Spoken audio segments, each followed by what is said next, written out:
mungkin Bapak Ibu pernah mengalami. Nah, saya punya tips untuk mengajari anak dengan gangguan ADHD.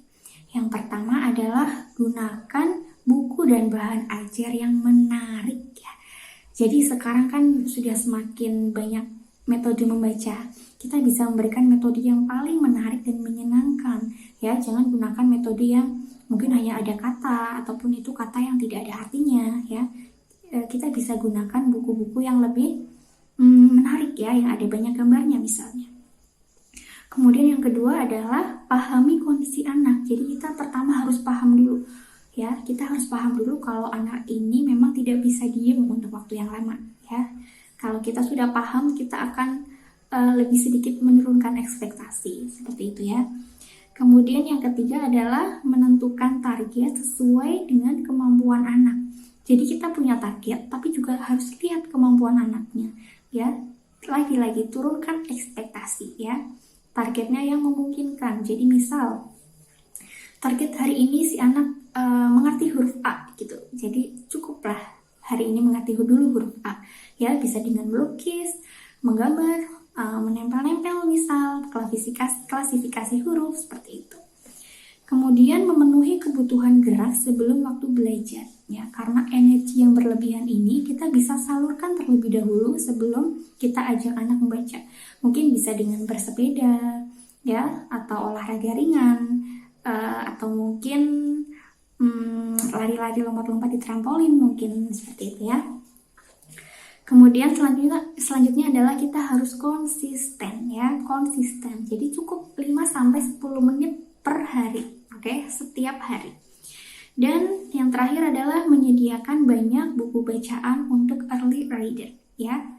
Buku-buku yang tulisannya sedikit, banyak gambarnya seperti itu.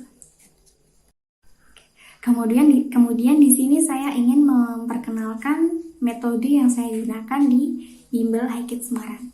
Di sini saya menggunakan metode silabel dengan pendekatan Montessori. Pernah mendengar tidak metode silabel dengan pendekatan Montessori? Jadi metode silabel ini adalah metode yang menggunakan suku kata untuk mengajarkan anak belajar membaca. Ya, sekarang kan ada ya banyak buku yang mengajarkan membaca tanpa mengeja. Nah, saya menggunakan itu, tetapi saya renov ya, saya perbaiki dengan kata-kata yang penuh dengan arti, ada maknanya semua ya. Jadi misal setelah biasanya kan B C D F ya, betul ya.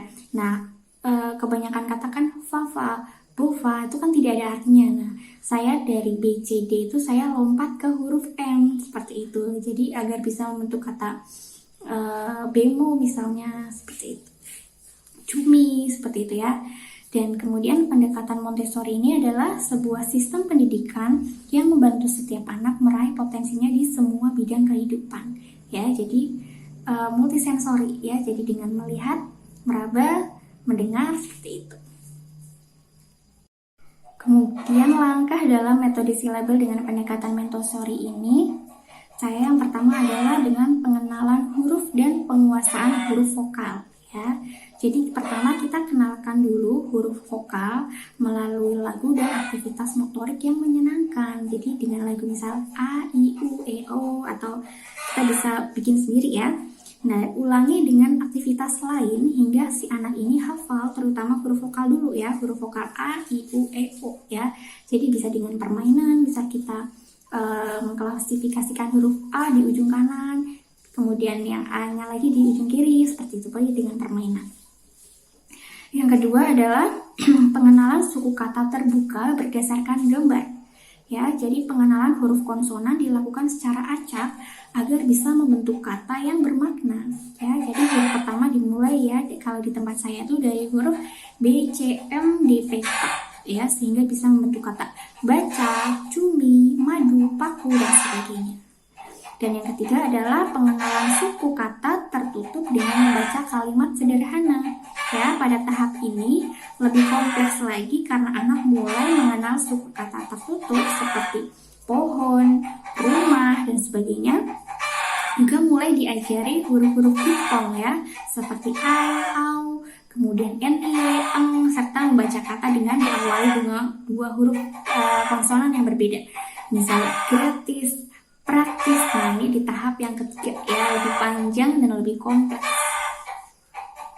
Nah, ini adalah contoh pengenalan huruf alfabet ya. Huruf alfabet dulu kita nyanyikan dulu sekilas untuk pengenalan. Kemudian kita akan lanjut ke huruf A, I, U, E, O ya. Jadi kita kenalkan dulu huruf vokalnya sampai mereka hafal. Bisa dengan melukis ya, bisa dengan worksheet atau dengan menempel seperti itu ya. Menempel bisa menempel di buku atau kita sediakan papan tulis seperti itu. Ini huruf apa, Maisha? Contoh pengenalan B, pintar. Kalau yang ini? Anak saya usia 3,5 tahun. Batu. Saya mengajarkan tentang Dibaca. Sekali lagi. Sekali lagi. Pintar. Kalau yang ini? Dan seperti itu. Kemudian juga ada Bisul. Biru. Dibaca. Sekali lagi. Pintar. Kalau yang ini? Contoh pengenalan kata ya. Bulan. Ini anak saya usia 3,5 Buku. Bu. ya. Di sini saya Bumi. mengajarkan Dibaca. Bu. Sekali lagi. Pintar. Kalau yang ini? B. Bisa. Bebek. B.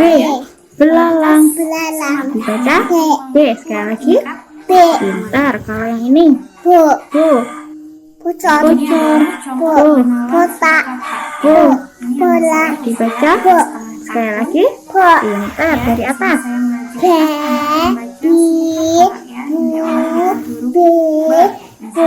Hebat. Betul sayang. Betul sama atas. Kemudian nanti juga ada tes Cari bukan tisu. Coba diulang. ya. Di sini saya mengajarkan membaca suku kata ya. Oke. Huruf ba. Misalnya ba, baju, ba, Aku kemudian nanti juga ada tali sumatnya untuk mengukur cari teh bukan